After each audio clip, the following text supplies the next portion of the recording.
Hola a todos y bienvenidos a un nuevo episodio de Entiende la Economía. Hoy voy a hablar de Hacienda y cómo ha ido estrechando el cerco en relación con el blanqueo de capitales, el dinero negro y cualquier otra forma de defraudar a las arcas públicas. Lo que pasa que las medidas que ha adoptado Hacienda han tenido como contrapartida una disminución de nuestra privacidad. Pues todos estos temas los veremos a continuación. Vamos con ello. Voy a realizar un recorrido más o menos cronológico a lo largo de las distintas medidas que ha ido incorporando Hacienda para espiarnos. A partir de junio de 2007 hay un control aduanero más fuerte en la entrada y salida de capitales. A partir de 10.000 euros existe la obligación de declarar a través del formulario modelo S1. Este formulario también es obligatorio incluso para transporte de capitales dentro de España, es decir, de una provincia a otra, si el importe supera los 100.000 euros. A lo mejor alguien está pensando, bueno, pero es que en la Unión Europea y en el espacio Schengen hay libre circulación de capitales, mercancías y personas. Y sí, eso es cierto, pero en lo que se refiere al movimiento de capitales, el hecho de que exista esa libertad no quiere decir que no se deba acompañar de esta declaración del capital desplazado.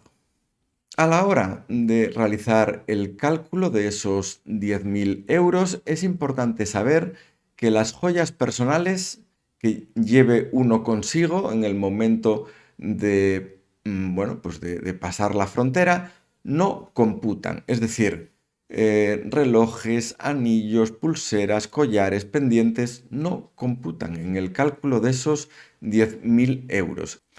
Entonces, ¿qué es lo que sí se tiene en cuenta? Pues además del efectivo, los cheques, pagarés, lingotes de metales preciosos como oro o plata o monedas de estos metales preciosos.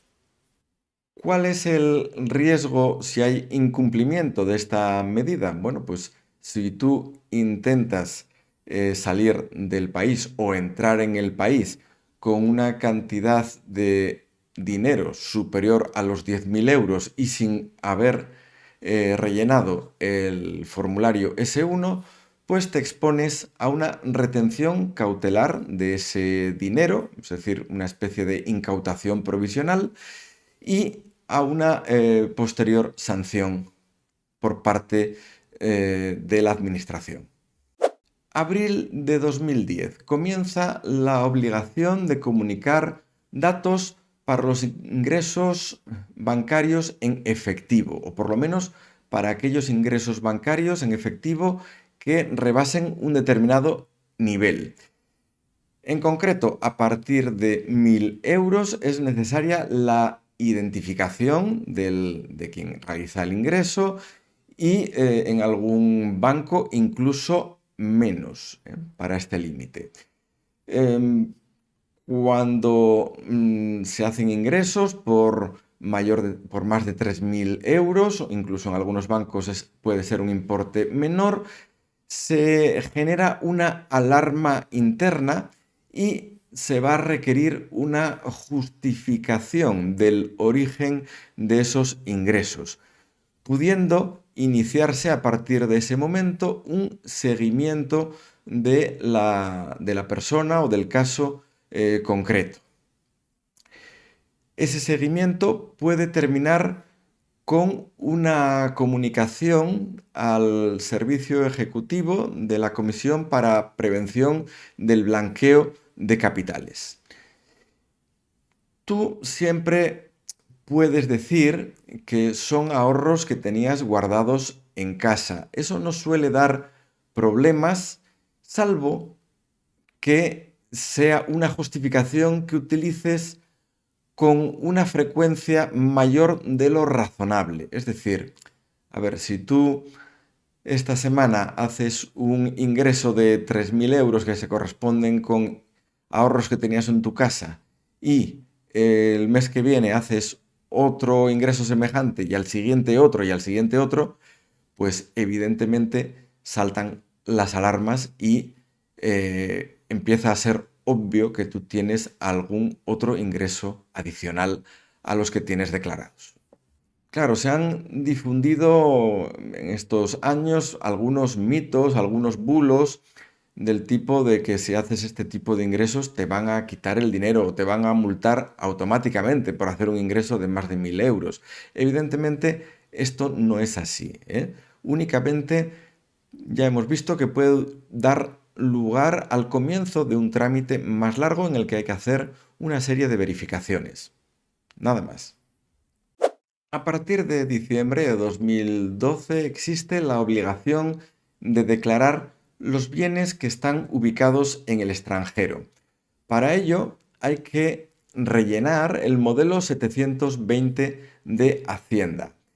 Pero la buena noticia es que solo es obligatorio para importes en el extranjero superiores a los 50.000 euros. Es decir, si tú tienes una cuenta en Noruega, en Suiza o en otro país, pero por un importe inferior a esos 50.000, pues no sería necesaria la declaración. Ojo, que si tienes varias cuentas en varios países y entre todas ellas se superan los 50.000 euros, entonces sí es necesaria la declaración, ¿de acuerdo? El modelo 720 que vemos ahí en pantalla. Si tienes activos tales como acciones, ETFs, fondos de inversión, eh, solo tendrás necesidad de declararlos si el broker con el que los tienes es extranjero. Es decir, lo que te quiero decir con esto es que si esos activos son extranjeros, pero los tienes con un broker español o una plataforma que tiene IBAN español, entonces no hay necesidad de que hagas el modelo 720. Hacienda va a tener acceso automáticamente, de facto, a través de la propia entidad. Tú no vas a tener que hacer nada en este último caso. Tampoco hay necesidad de declarar en el modelo 720 los metales preciosos físicos que puedas tener en el extranjero, tales como lingotes o monedas. Año 2013. Comienza el cruce masivo de datos. Bueno, algunos de estos cruces de datos ya se venían haciendo anteriormente, pero es a partir de 2013 donde realmente se generalizan y se amplían, ¿eh? En concreto, entre ellos tendríamos el modelo 347, que ya se venía aplicando desde antes de 2013, en el cual empresarios y profesionales tienen que hacer una declaración anual de operaciones con terceros que hayan implicado en su conjunto importes superiores a los 3.005 euros al año. 3.005, bueno, pues porque se correspondía con las 500.000 pesetas de los años 90. Año 2013. Comienza el cruce masivo de datos. Bueno, en realidad ya existían cruces de datos anteriores, a través, por ejemplo, del modelo 347, pero es a partir de 2013 cuando estos cruces se extienden y se generalizan mucho más. Estos cruces incluyen el modelo 347, que es una declaración anual de operaciones con terceros, cuando se superan los 3.005 euros de intercambios anuales. ¿Quién tiene que hacer este modelo 347? Pues empresarios y profesionales que hayan tenido con otros empresarios y profesionales un intercambio de bienes y servicios en el año por un importe superior a 3.005 euros acumulados. Por tanto, la obligación de hacer el modelo descansa en ambas partes, en el contratante y en el contratado. Modelo 190. Es la declaración informativa anual de retenciones del impuesto sobre la renta de las personas físicas. Es decir, cuando alguien contrata a un trabajador, pues en ese contrato aplicará una retención, y hay que declarar esa retención de IRPF también a la Hacienda Pública. El modelo 180 es una declaración informativa de alquileres inmobiliarios cuando estos son pagados por empresas o autónomos. En este caso, es el arrendatario y no el arrendador quien tiene que facilitar, quien tiene que cubrir ese modelo 180. Modelo 193. Declaración informativa de rendimientos mobiliarios. Es decir, aquí, mediante este modelo, los bancos, las entidades financieras, tienen que notificar cuál es el rendimiento mobiliario de sus clientes, es decir, cuánto han percibido en concepto de intereses, en concepto de dividendos de sus acciones, en concepto de staking, por ejemplo, si a través de la plataforma hubiera finanzas descentralizadas con criptomonedas. Y toda esa información tiene que ser, ya digo, notificada, toda la información relacionada con rendimientos mobiliarios. Año 2017. Comienzan los intercambios masivos de información entre la banca internacional. Para ello se usa el llamado estándar CRS, que ha sido incorporado por la Unión Europea en la norma DAC 2. Según esta norma, los bancos extranjeros y brokers informan a Hacienda de los datos en cuentas de personas en aquellos países en los que no son residentes fiscales. Es decir, si yo soy residente fiscal en España y tengo una cuenta en Suiza, el banco suizo informará a Hacienda de los datos de esa cuenta. Lo mismo si en lugar de ser una cuenta bancaria es una cuenta de inversión, una cuenta con un broker. Este sistema no detecta lingotes, dinero o joyas que se encuentren en cajas de seguridad personales. Julio de 2021. Se prohíben los pagos en efectivo superiores a los 1.000 euros. Hay que matizar esta afirmación. Por un lado, hay que tener en cuenta que no se admite el fraccionamiento, es decir, si se quiere hacer un pago de 1.200 euros, no se puede dividir en dos pagos de 600 y considerar que así ya no se infringe la norma. Se sigue infringiendo, no es lícito el fraccionamiento.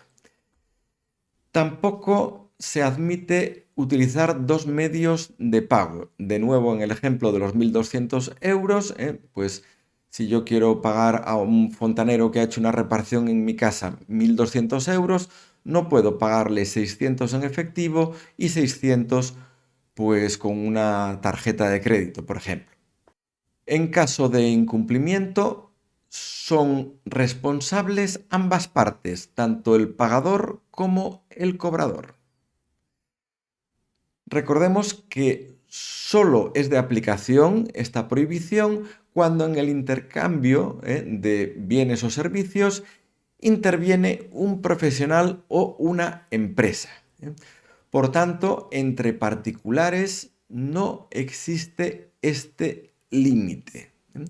Repito, entre particulares no existe esta limitación del pago en efectivo por importe de 1.000 euros. A partir del 2023 se empieza a realizar un control más exhaustivo de los ingresos percibidos a través de la economía digital. Las plataformas digitales tienen que informar de aquellas personas que obtienen ingresos mediante el uso de las mismas. Por tanto, plataformas como Airbnb, Booking, Amazon, Wallapop, Vinted, eBay, Uber, Globo, Etsy, etcétera, etcétera, tienen la obligación de notificar a Hacienda cualquier ingreso que un tercero pueda realizar utilizando dicha plataforma. Para ello se utiliza la norma DAC 7 en la Unión Europea. Año 2023. Comienza un control más exhaustivo de los bienes y rendimientos que se encuentran en plataformas de criptomonedas. En concreto, se inicia la obligatoriedad de realizar el modelo 172. En este modelo, la plataforma de criptomonedas tiene que entregar a Hacienda los saldos de los usuarios a fecha 31 de diciembre de cada año.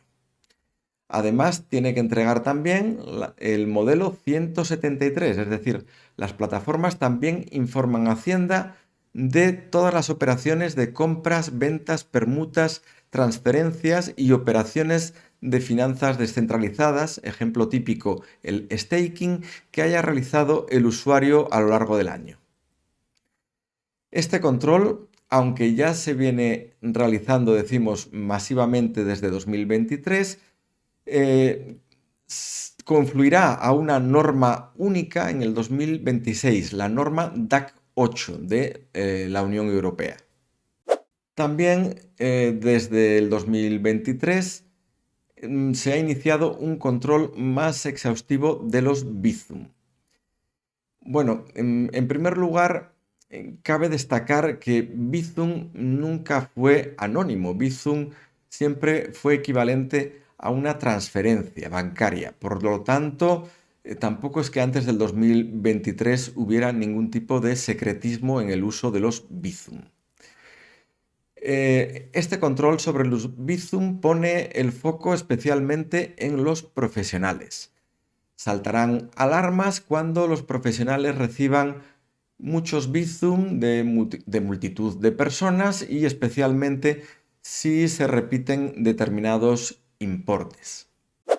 Año 2026. Empezamos este año con noticias que nos informan de que nuestras tarjetas bancarias van a ser también objeto de control por parte de Hacienda. Y este control afectará a todas las tarjetas: crédito, débito, prepago, tarjetas virtuales, todas ellas. En cuanto en alguna de esas tarjetas se superen los 25.000 euros de operaciones al año, se enviará automáticamente un reporte informativo a Hacienda. El objetivo es comprobar si el nivel de gastos que tiene la persona guarda una correspondencia con el nivel de ingresos declarado. Si tienes varias tarjetas, el reporte no se activa automáticamente si la suma de todas ellas supera los 25.000 euros. Ese reporte se activa si se supera esa cantidad en cada tarjeta a nivel individual. Llegados a este punto, podríamos preguntarnos, bueno, entonces, ¿queda algo que no me esté controlando Hacienda en relación con mi dinero? Bueno, pues algo queda, pero no mucho. Veamos. Por ejemplo, los pagos en efectivo fuera del sistema bancario entre particulares, pues es algo en lo que Hacienda de momento no puede ejercer su control.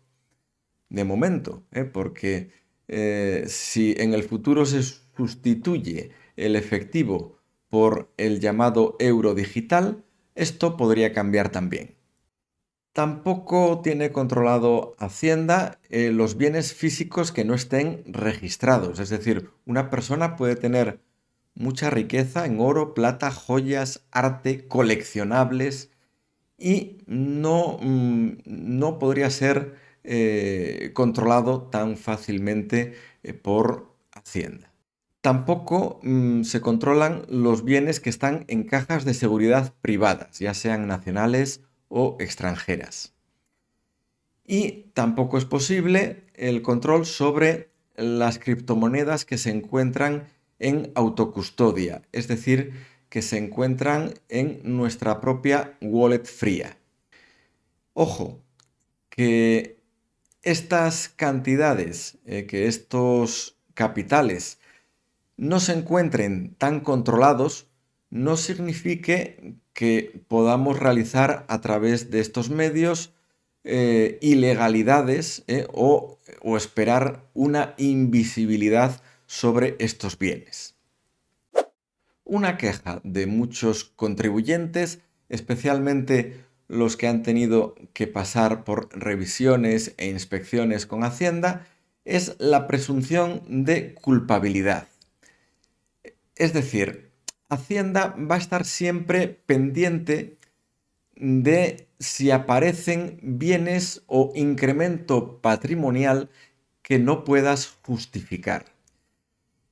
Hacienda, en el momento en el que se produce esa aparición, no necesita probar que has cometido un delito.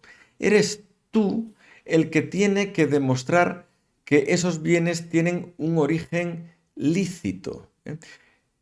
Si puedes. Consecuencias si no puedes hacer esa demostración, esa prueba. Pues esos bienes vas a tener que tributar por ellos al tipo máximo que tiene contemplado Hacienda y además tendrás la correspondiente sanción económica, en ocasiones muy fuerte. La mayor queja de los contribuyentes que se han visto en este trance es que puedes estar haciéndolo todo bien, pero por ejemplo un tercero, un banco o un inquilino de una de tus viviendas, un broker, una empresa, una plataforma cripto, alguno de estos entes pueden haber hecho mal alguna declaración de todos esos formularios que veíamos antes. Puede haberse equivocado y a partir de ese momento, a partir de esa equivocación, el problema pasa a ser tuyo. Tú tienes que demostrar tu inocencia y a veces no es tan fácil. Tampoco quiero que termine este programa habiéndote trasladado alguna sensación de paranoia. Es decir, si haces las cosas razonablemente bien, lo normal es que nunca tengas un problema con Hacienda, ¿eh? Pero está bien conocer igualmente cuáles son estas obligaciones que hemos mencionado, ¿eh? Y cuáles son los medios para hacer las cosas bien. Si te ha gustado el episodio de hoy, por favor, dame un like. O si no te has suscrito, por favor, suscríbete al canal y dale a la campanita para que te avise de nuevos vídeos. Todo ello es gratis. Nos vemos la semana que viene, si tú quieres. Adiós.